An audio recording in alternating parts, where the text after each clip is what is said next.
ప్రభు అయిన యేసుక్రీస్తు పరిశుద్ధ నామములో మీ అందరికీ వందనాలండి.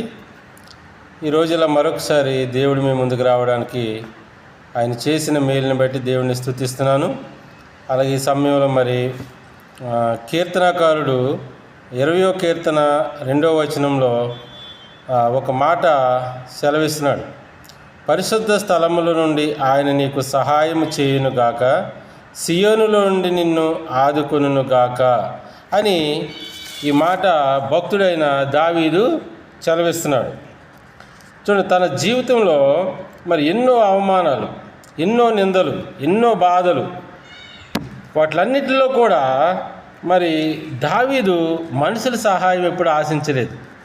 ఆయన దేవుని సహాయాన్ని ఆశించాడు. ఎందుకో తెలుసా?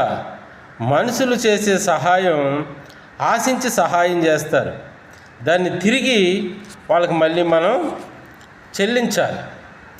అదే దేవుడు చేసిన సహాయం, దేవుడు మానవుల్ని ప్రేమించి ఆయన సహాయం చేస్తాడు. తిరిగి ఆయనకి మనం కృతజ్ఞతాస్థుతులు చెల్లిస్తే సరిపోతుంది.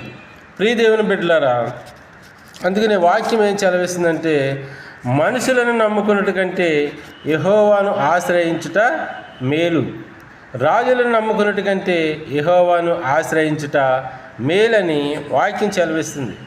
చూడండి, ఈరోజు మన జీవితాల్లో కూడా ఎన్నో శ్రమలు, ఎన్నో కష్టాలు, ఎన్నో బాధలు వస్తుంటాయి.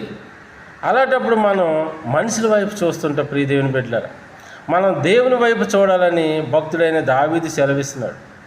దావీదుకి సహాయం చేసిన దేవుడు ఈరోజు నీకు నాకు కూడా సహాయం చేయగల గొప్ప దేవుడు ఆయన.